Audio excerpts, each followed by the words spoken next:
Great to see so many people here for Tech Connections. Happy to have you.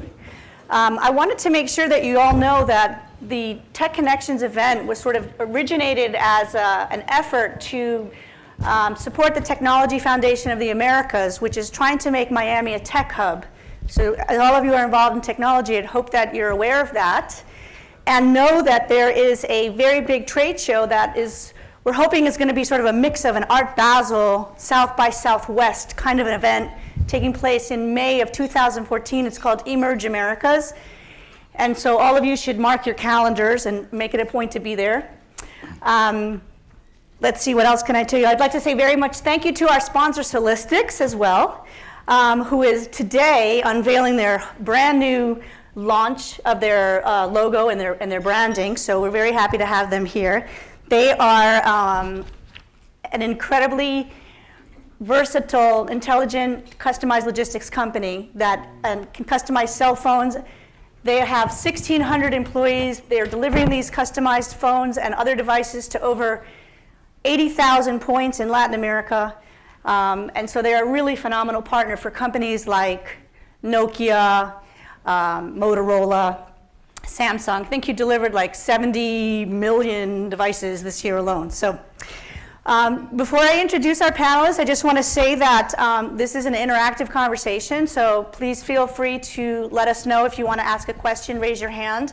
We do ask that when we give you the microphone, you say who you are and who you're with, so that just helps with the conversation flow. And one more thing I wanted to mention is that we have a really interesting event taking place called Trade Connections. It's next Friday. It's on import-export of technology components that move through Miami. Miami is, I think, the largest customs district in the United States. We exported $18 billion of technology components through Miami last year and imported $10 billion. So we have Jay Gombiner, who's a VP and analyst at IDC, and Yali Luna, who is a VP of Purchasing and Inventory at Incomex, as our panelists. So if anybody's interested in that, please let us know. Please take a moment to like us on our Facebook page so you can make sure that you get our information. So we will focus less on the emails and more on the information. So it is now my very big pleasure to introduce our panelists today. I'm starting with Marcelo Caputo. He's the CEO of Telefonica USA. He's also the director of the company's multinational extended markets, which is a very broad global swath of the world. He's been, obviously, Telefonica is one of the most important carriers in Latin America and the world, backbone for much of the traffic. And he's been with Telefonica since 1993 in positions in Madrid and Mexico, and he's Argentinian. We have a very mixed group today, I'm happy to say. So welcome, Marcelo. Thank you. I'll turn to Jose Antonio Rios, who is Venezuelan, and he is the CEO and chairman of Celistics, which is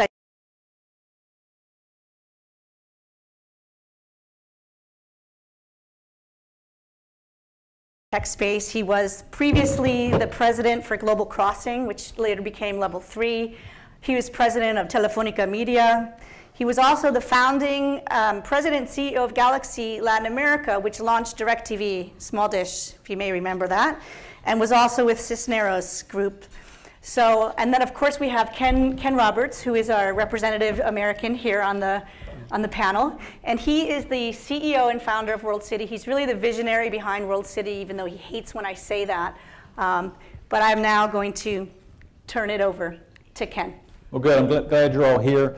How many of you are here for our first time WorldCity event today? Okay. Oh, that's a good group. Quite a number of you. As Allison sort of alluded to, the only sort of ground rule we have at these events is that when you have a question, you just raise your hand. The idea is very quickly to let you ask your questions of the panelists. We've assembled sort of a nice panel here as well as the second panel. So anytime you have a question, just raise your hand, and Allison will get a microphone too, and that's really important. The other thing is, this is a great event because when we think about technology, what I think is most impressive is how quickly things are changing. So just a year or two ago, I used to have a rule that I called the Blackberry Rule. And you snickered. I don't mean this to be mean to BlackBerry, because every company goes through its ups and downs, but that's when everybody had a BlackBerry. And the BlackBerry rule meant that I knew I needed to do something to change the flow of the event if people were looking at their phones, okay?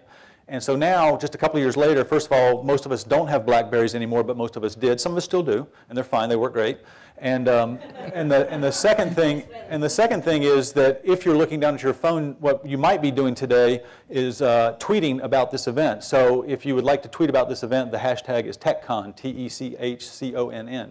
So I no longer have the BlackBerry rule, because now if somebody's looking down at their phone, I just assume they're doing our work for us, as opposed to being bored out of their minds and waiting for the event to end. So that said, just remember, if you have questions, jump right in. When I was talking to these two gentlemen before the event, one of the things that came out in that conversation quite frequently was a bunch of these statistics, and we've all heard some of them. So I asked both of them if they could start the event this morning with just a couple of those sort of gee whiz statistics that make you understand how fast the world is changing from a technology point of view. So I'm going to start with Jose Antonio, and if you have a couple of numbers that we can sort of set the table with, that'd be great. Age before beauty. Age before beauty, that's right. No, thank you. Good morning to everyone. And thank you for waking up so early to come see us. I mean, I think let's try. I think Marcelo and I can do a good job, and perhaps we'll make it worthwhile your waking up so early. You know, after saying that, I'm saying we're going to try. I'm going to try not to interfere with the Latin American numbers that Marcelo has the latest version of, and give you, a little, some numbers that put it into context of what's going on. The mobility is the result of the last two major technological developments of last century. The internet, and the wireless revolution. And that's what brought us here. Just one statistic, this year, 2013, at some point the number 7 billion cell phone is going to be activated. And when you compare that to the 7 billion people that we have on Earth, although they are not perfectly matched, and there are some people who have no phone, and then there are others who have 1, 2, or perhaps even 3 phones like I do. I don't even know why I use the third phone for, but I got it. Then that's the amount, the magnitude of the revolution that has gone on there. Something else, the mobility has gone on from communicating building to building, like your office to your home, to communicating person to person. So if you had the numbers, you could really talk to anybody else in the world. And not only talk, but with those that have smartphones, which is a growing group within those 7 billion, you can not only talk, but exchange all kinds of data and videos and, and everything else in a growing manner. So that's part of the revolution that's going on. It's something that has absolutely changed our ways of living, and not just communicating for a phone call, but gone from that to an entertainment center, to an educational center, to a communications center, to an educational area, if you want to look at that. Plenty of entertainment into that, and very soon also, there's already some of the beginnings into that. A payment processor. It has given people a watch if they didn't have them, a camera if they didn't have them, in addition to a phone, and much more to come. My new phone has a screwdriver. Well, that's maybe because you screw up a lot of things. Sorry, I can't resist that. Sorry, I'm not going to let you talk anymore. Marcelo, maybe you have some numbers that you can give us without insulting me. Okay. Ken, first of all, thank you very much for inviting us. I remember that when Ken called me 3 weeks ago, and she told me, Marcelo, tell me something about the numbers of mobile, and I'm start telling him what are the numbers, and he was very impressed. So that numbers are changing every day. We're in the middle of digital revolution. Really, this is a new wave that is changing the way we live, the way we use the data and the mobile devices. I have some numbers, sorry, because I have my notes, because as numbers are changing so rapidly every day, they change every day, so that I have the last numbers. Antonio have talking about the population in the earth. You have told us that we are more than 7 billion all over the world, but probably many of you don't know that today we have 6.4 billion of mobile connections. And when we're talking about mobile connections, we are not talking only about the common mobile device that we are used to handle every day. There are some other technologies that connected by the mobile networks all over the world, and the one that he mentioned before is the M2M technology. M2M technology means machine-to-machine connections. This is the new concept that is all over the place, that is the Internet of Things. Means that everything in the earth will be connected through Internet, through a mobile connection. So almost 90% of the population, or 90%, is connected with some device by our network. Another important thing is that the revolution of a smartphone. Remember that 10 years ago, when we have our first mobile device that only could text or make some voice calls, today the revolution of the gadget is incredible. Today, 70% of the total amount of mobile all over the world are smartphones, and increasing every day. In Telefonica, 40% of our sales in the last quarter became from smartphones. Sure. So another important thing that it's accelerating the use of mobile and connection is that the internet traffic is multiplied by 2 in last year. Means that every year we multiply the big data, the connection of internet, by 2.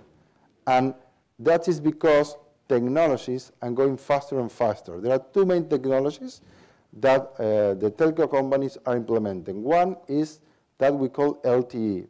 Probably you are familiar with this. This is the 4G generation. This is the latest technology that we'll be implementing, and in the next 7 years, more or less 60% of us will be available to be connected to an LTE cell all over the world. Another important technology that we are implementing is not only the mobile, but also the fiber optics. Fibers to the home, that is the tendency in the big cities in most of the countries, is a reality. Fiber is too cheap just to be connected to the home, so that every one of us will be connected to the network either by mobile, by the fiber optics, or by Wi-Fi.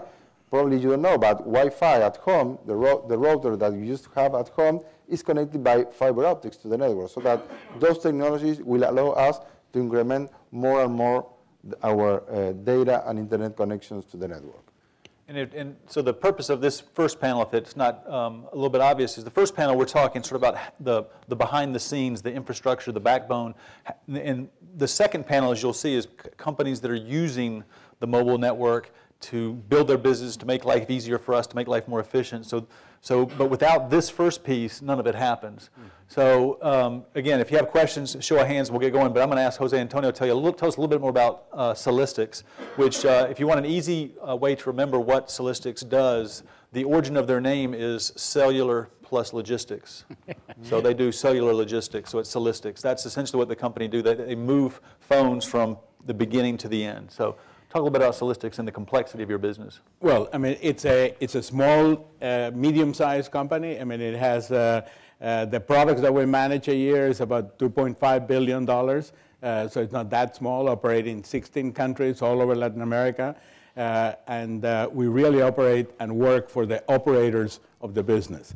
Telefonica is a major customer of Celistics and has been so since inception in 2008. And what we do is to fill that niche of logistics and services that goes from the production of all the cell phones all the way to the people who are buying and activating those cell phones, which is when the real business of the operator starts all over Latin America. We cover between 80 to 100,000 points, taking the phones, originally from Taiwan, from South Korea, from China, from Canada, from Finland, where they were. It depends on who the manufacturers are and how they do that, and do what we call, in a very proud way, intelligent logistics, in that we take about 1,000 variables, over 1,000 variables that go into the process of planning before the year goes on, how many phones we're going to develop and deliver to every country, from which brand, from which area of the country. We have an international logistics group that operates first, then a national one that distributes it to the final destination. So we bring a seamless operation from South Korea to Valparaiso, Chile, or to Curitiba in Brazil, or to anywhere in there in the most efficient, organized, and cost-effective way, so that the phone prices can be as low as possible in the end, which is very important in Latin America, given the difference of the phone prices in some of the other areas of the world and the phone prices that are being bought there, and at the same time fulfill a unique role for the operators that want to do that need to do that, in spite of that not being their core business, being essential for doing their business, particularly their mobility business. We started with Telefonica. We're now also working with América Móvil. We're working with Ericsson. We're working with some of the manufacturers directly. And there's a team that has been with it now for about 14 months in the company. I'm extremely happy with that. We see lots of ways of developing that. And we believe that we can be the perfect partner, for the operators and the manufacturers in Latin America. So that's a short spot there. And Allison mentioned in the beginning that Miami plays a critical role in technology transfer, and it does. Miami exports more cell phones, computers, computer parts, printers than any other customs district in the country. And that's part of it is because of the enormous demand for cellular devices and mobile devices in Latin America. And Jose Antonio is, I think, making the business sound a little easier than it probably is, because in each country you have specific requirements and regulations and laws. I mean, it will take hours. I mean, to go through that, and we don't want to do that. But it's not as easy as when you are bringing phones into the United States. There's a clear value added when you do that through all the geographies, all the customs, all the laws, all the regulations, and all the people in Latin America, some of which are not interested in the phones going through as quickly as you want to. Different structures in different countries. I mean, you got Brazil with a very peculiar one, Argentina, another one, Ecuador is beginning, a lot of the others, I mean, you got a way through that is pretty standard, but that it has its logistics problems, I mean, its timing problems. Mexico has the perennial problem opportunity of how close it is to the United States, and how many phones make it on the gray market in there, which are very, very hard to identify. So we employ about 1,600 people. We really have a very talented team of engineers and of creators, have a vision for that, and we try to fulfill our role with dynamism, with trustworthiness, which is what the operators have found from us in the last few years, of innovation and creating the best package, for the company.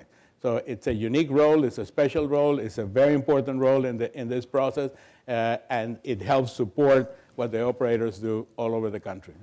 Yeah, and so as more and more of these phones are brought in, the changes from each generation. Who's gotten a new phone in the last 3 months? How about the last 6 months? Keep your hands up if you're a 3-monther. Okay, so a lot in the how about last year? Anybody's got a new phone in the last year? So it's going to be a large chunk of people. So part of the challenge is, as these phones change, is that speed to market. Well, I mean, if you get the point that, what Marcelo and I were talking about, I mean, you're reaching one phone per person pretty quickly. Who's got more than one phone? Oh my God, you people are weird. You see. Okay. Very good. It's very good. Yeah, it's very good. Yeah. They like this.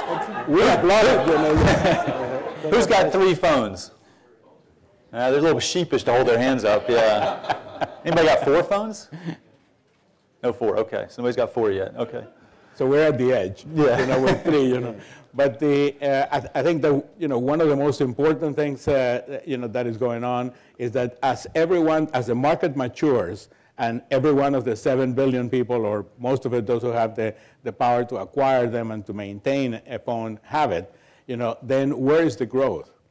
I mean, the growth is in the rotation of the phones, precisely. That's one of them.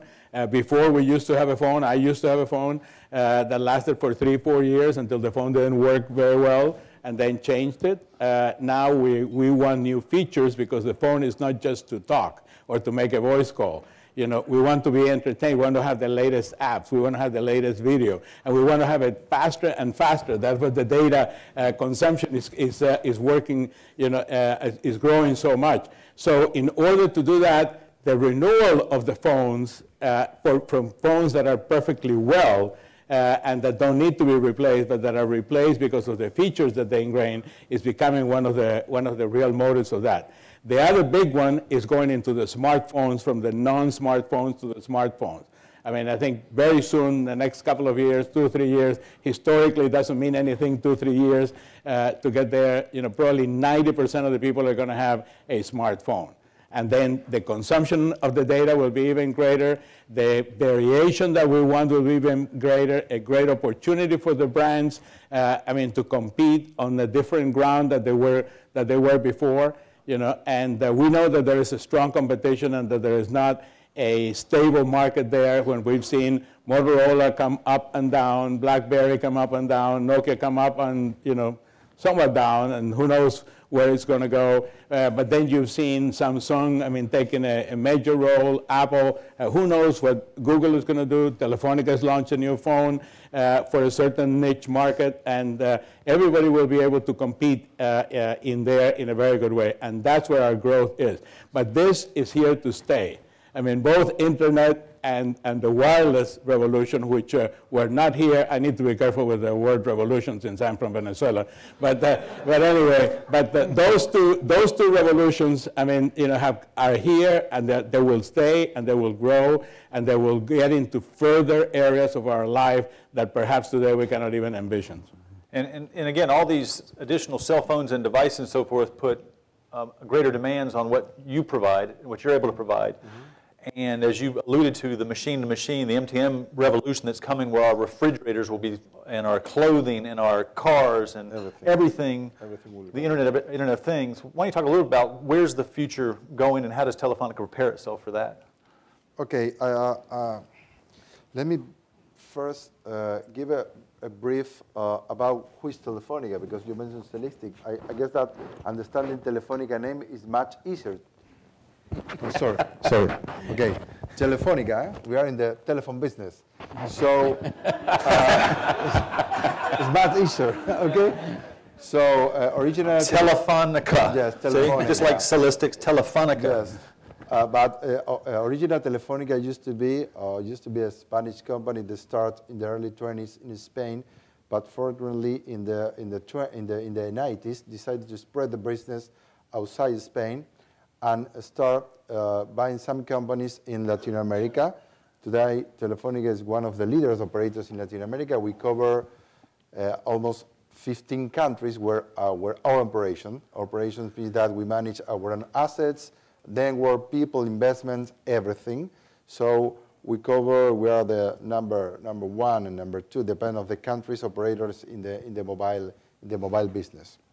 Telefonica is basically focused on residential, on consumer business. We start doing business with voice lines, then we move to internet, ADSL, and now we are switching, and most of our subscribers are mobile. This is our main business. We have another important business. This is the business that I am responsible to manage. It is the corporate one, but in the near future there will be very close both business, because the technology will be the same for both business.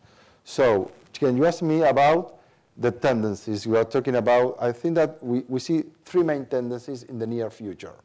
The first one is that increasing the amount of smartphones that everyone will have. Not anyone. You say that there are some people that have 2 or 3, but this is not the main point. The main point is that in the near future, probably we'll have more than 9 devices connected to the network. This is the most important thing, because we have alternative.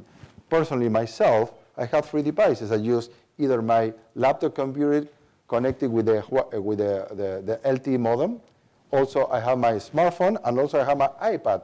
And depends on where I am, at the office, at home, at the airport, or where I have, or depending on the coverage, or depending on the plan that I have, I use alternative the 3 devices. So I'm really online connected every time using different kind of devices. And this is a very, this is a tendency because in the past, remember that the only way to be connected to the network is by the lease line at home. No, now you can be connecting everyone with different type of devices. This is a huge tendency. The second tendency is about the Internet of Things, the end-to-end connections. Probably we are not very familiar because at home there are not so many devices already connected, but there are some vertical industries that are very focused on this technology, like the automotive industry. So probably you are aware here in the United States, there is a service called OnStar that is provided by General Motors. All the OnStar cars are connected to the network through end-to-end connections. There is another industry that is the e-health. The e-health, this is a very specific industry that many patients all over the world that have small devices that supports their health, that internal chip with a SIM that monitors all the KPIs on all the methods that the patient need to be controlled. This is another tendency that is very, very, very common. And that doesn't just happen by magic. It requires the backbone, the infrastructure. Yes, you need a SIM. There are two different technologies. You can either use what we call the global SIMs, means a global platform that you have only one SIM that you can use all over the world, because there is another tendency that most of us, we are not only located in a city or in a country, we travel all around the world and we need to be connected wherever we are. So global SIM is a new technology, a new tendency that with only one SIM all over the world, you will be connected with every operator. And this is part of the thing that Telefonica sells. And the other one is the local connection, the end-to-end connection for those things that are fixed to someone. For instance, in the utility industry, there are many sensors in the pipeline, in the gas, and in the oil connection that they have some sensors connected that are fixed. So these connections are local to the end-to-end platform. And the third tendency that we see is the huge amount of big data that we are generating through many applications. The main application that is increasing and is pushing our network is the video. The video is increasing at such amount of speed that is incredible. I remember giving you an information that in this year, the amount of big data produced by video is the same, in this year, the same amount that the human being history had produced since we started with the technology. So that means that every year we are multiplier by the number that is exponential. There is the new words that will appear in the world. Probably in our common life we are familiar with capacity. In data we measure the amount of data in capacity, and probably we manage concepts like gigabytes, but now the world is moving in exabytes. Exabytes is 1 billion, you have then terabytes, petabytes, and exabyte. Exabyte is a trillion. So today the amount of data that the world is managed is almost 1 terabyte. And in no more than 5 years will be 10 terabytes. So that the amount of money that the amount of data that we are producing every day is huge. So through the devices, through the connection, and through the mobiles. And we don't want to wait for that data. I think we have a first question here. We should get a door prize for the first question. Perfect. Excellent. Yes.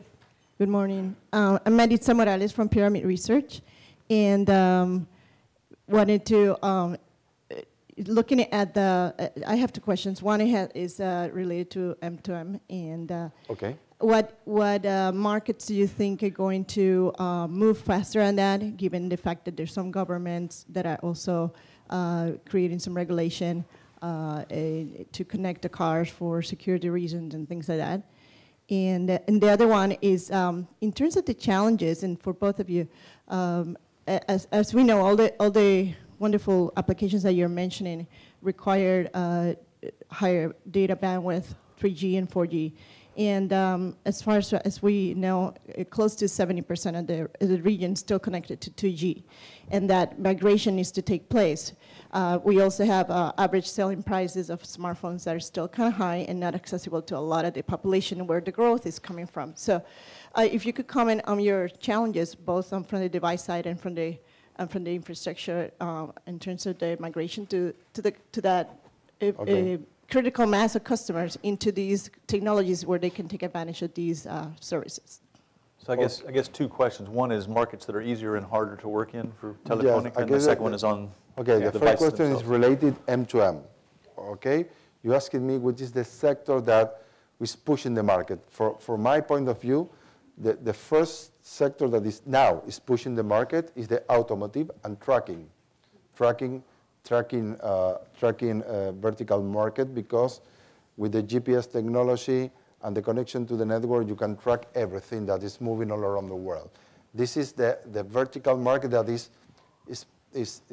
pushing the market. But my perception and my opinion is that the near future, everything will be connected. Everything will be connected. There will be many other markets that I mentioned before that will be connected. Your refrigerator, everything will be connected to the network.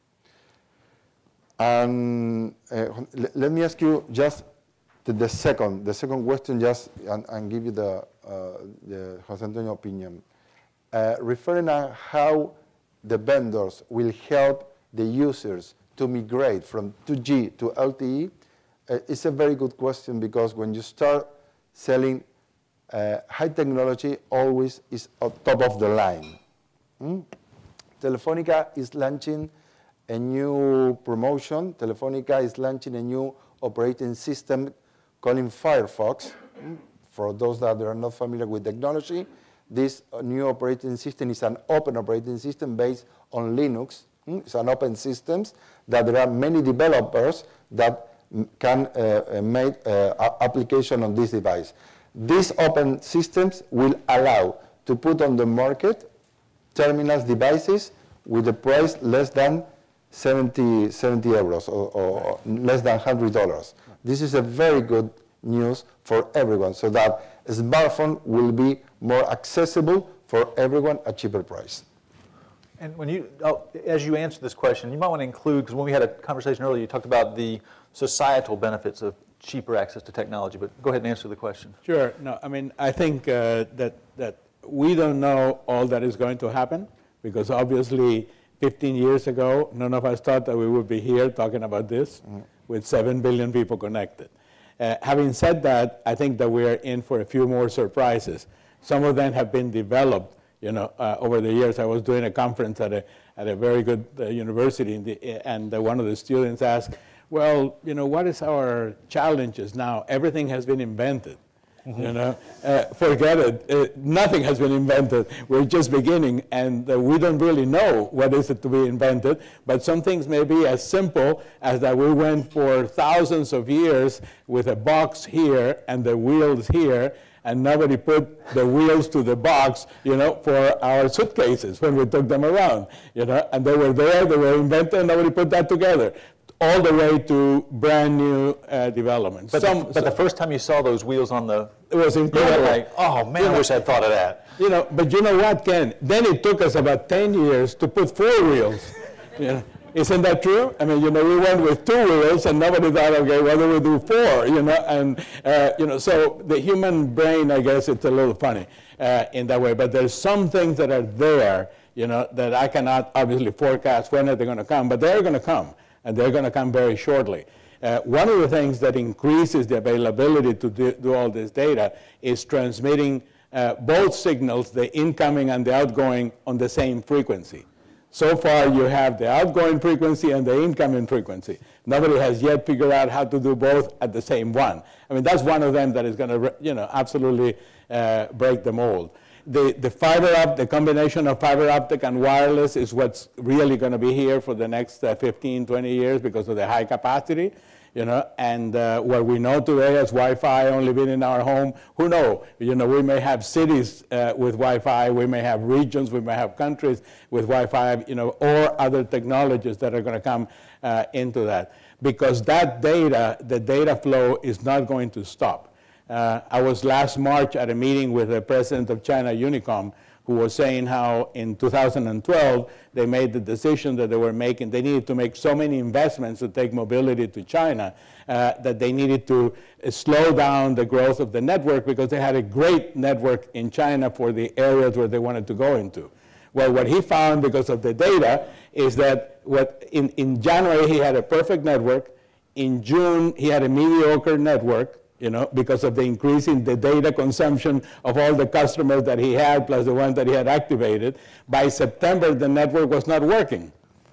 So something that we don't pay attention, because we all pay attention to the cost of the mobile phones and all of that, but that the operators have to deal with, is how do I continue to pump in money, to invest in the capacity of the network, so that we can all get faster and better the videos that we are now consuming. There's so many experiences and so many things that we could say that it is incredible, but it's going to continue to get better. There's going to be the mobile payments, revolution coming. I mean, there's already some beginnings of that. When that comes and we're all really banking through our cell phones, which we're not yet doing that, and Telefonica has done a couple of very interesting things into that. I mean, you will see another expansion of the need for the cell phone as a banking center unit, not just as an entertainment center or education or as a voice one.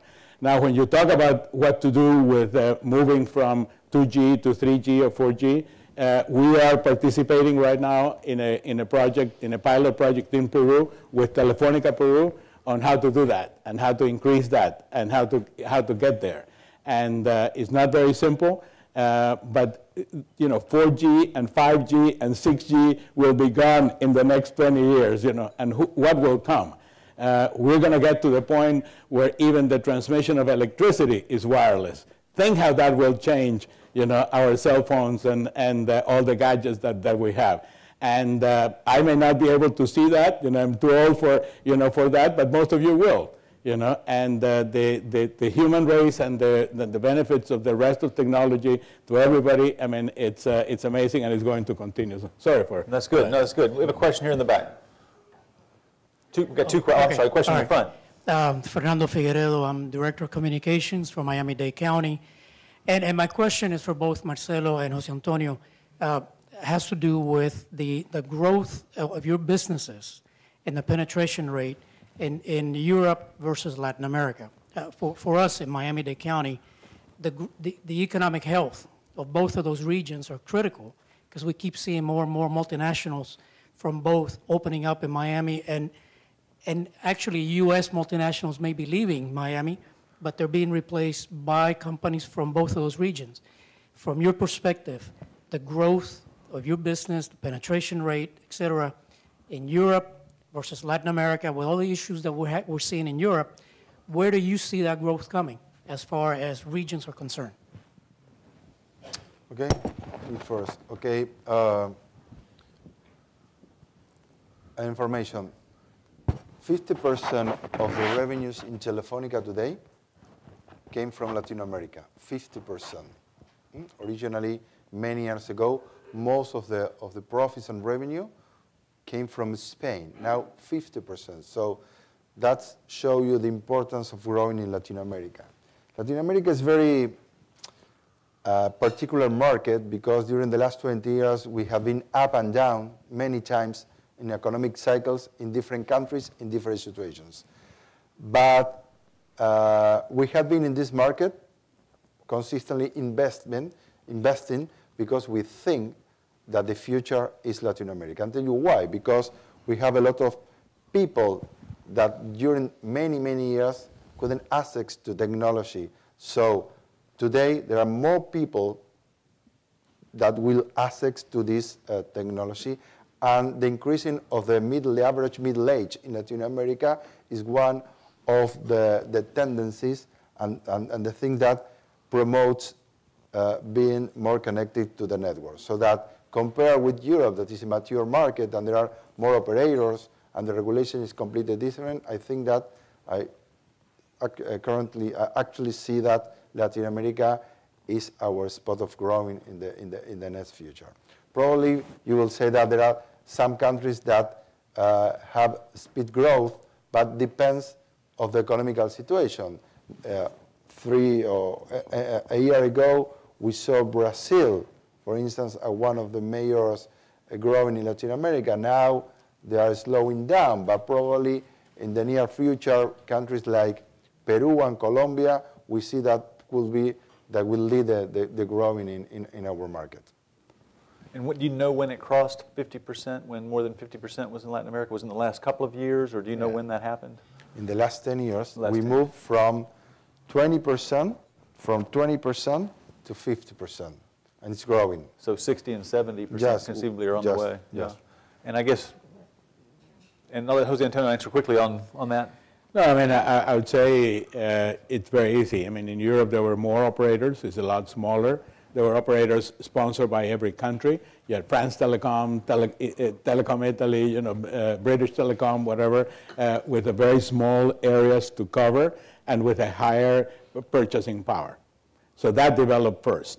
That's where the challenge and the opportunity was for Telefonica in the late 90s and the early 2000s, where, I mean, it was an honor to participate, in the team that did that bought Telesp, that started, trying to put Telefonica Argentina, Chile, Peru all together. I mean, and do, and now it has been taken to the point where it's over 50%.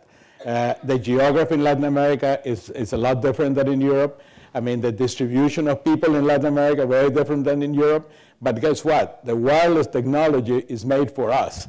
Satellites have not really been able to do the quantum leap in distribution of data that it was expected from them, but all the ground technologies of wireless have done so. And Telefonica was there at the beginning and really has made a major investment together with other people who are competing, with them. So, and I think Latin America has a tremendous way to go, and from a profitability standpoint, because the level of difficulty of doing something in Latin America is a lot more than doing it in Europe and Latin America, then risk gets balanced with profit, in the long term.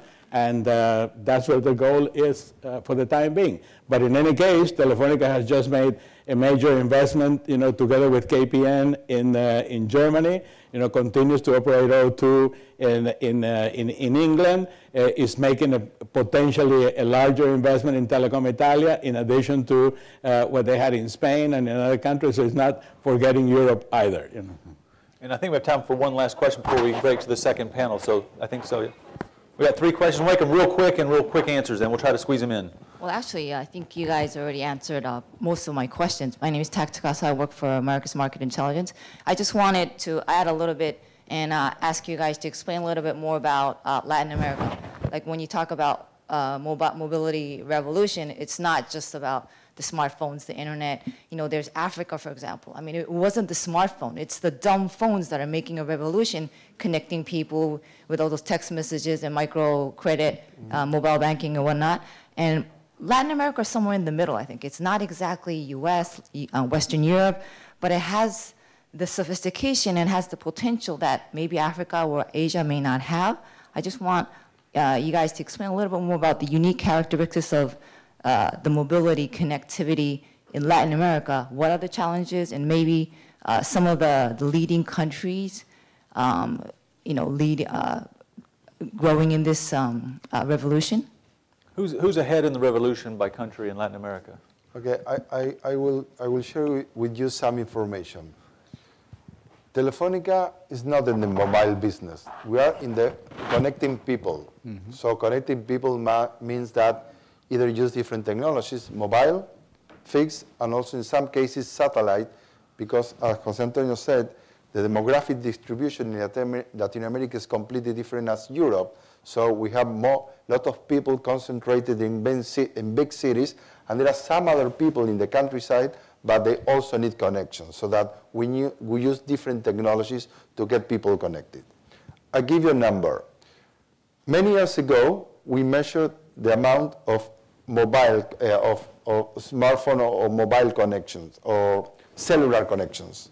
Now we measure the wireless connections that we have. I give an example. In Brazil, that is a country of almost 200 million populations.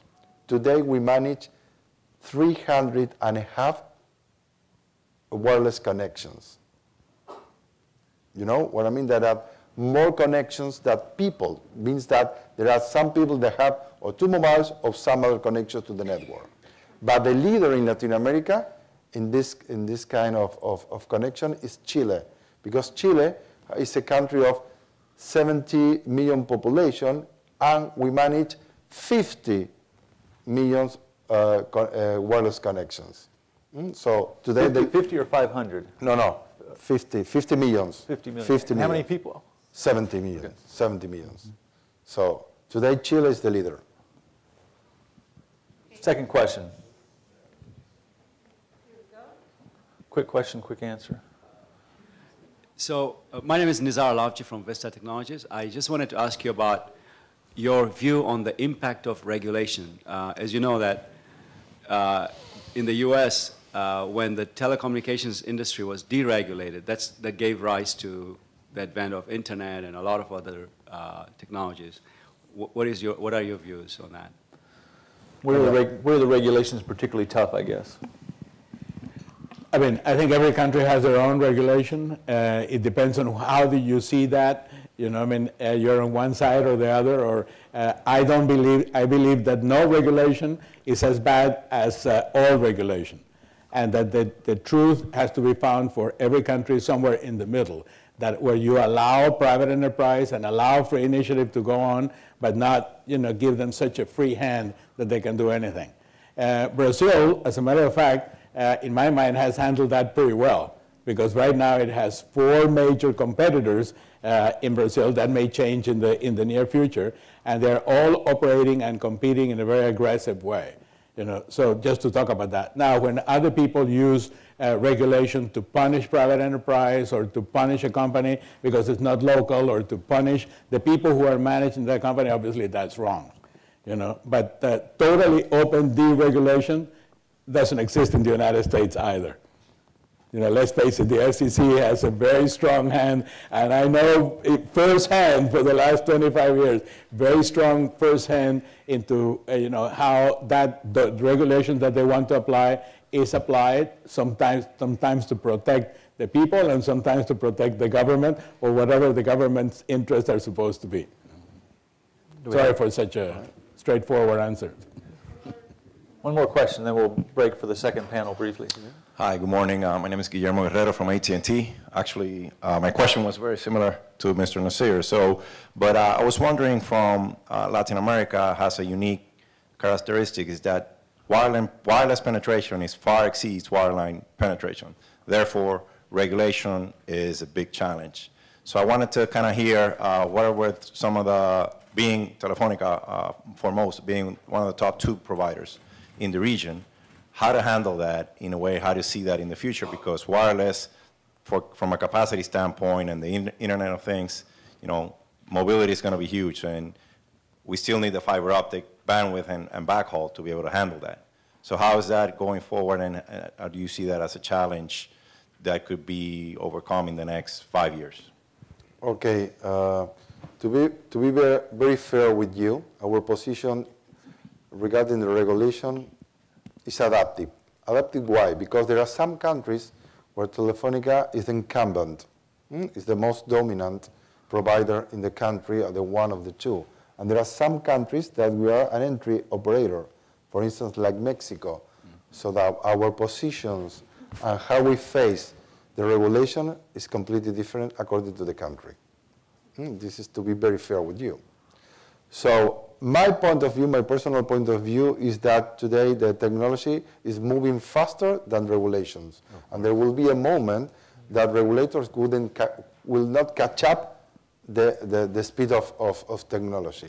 And now it's happening. It's happening because in our own business, there are some other products and services that are not regulated, and there are many ones that use it anyway. They use it anyway. So I think that it's a big challenge. It's a big challenge, but not as 15 years ago, where you have only one fixed line regulator that everyone had been talking about this for the last 15 years or 20 years. Now it's moving faster, so that many things. Regarding the M2M business, there we have a challenge because this is a new business, and there is no one that has thought that having global SIMs moving around the world with different taxes and with different regulation according to the country where you move. So that this is probably one of the main challenges that you are facing nowadays. In the case of Brazil, the regulator asked us to keep the SIMs in the country and not to have global roaming for the SIMs, so that we are fighting against the regulator. Right. But and the number that you said about fixed versus wireless, there's no competition anymore. In Latin America, there was fixed never got where it was supposed to be for a variety of reasons. The average penetration was 11 lines per 100 homes, not even people, into that. How do you get to what now we're talking about 7 billion mobile phones and more mobile connections and people in Latin America? I mean, fixed line is something of the past. I mean, I have 3 grown kids and none of them have a fixed line, but you can't get them away from their cell phone.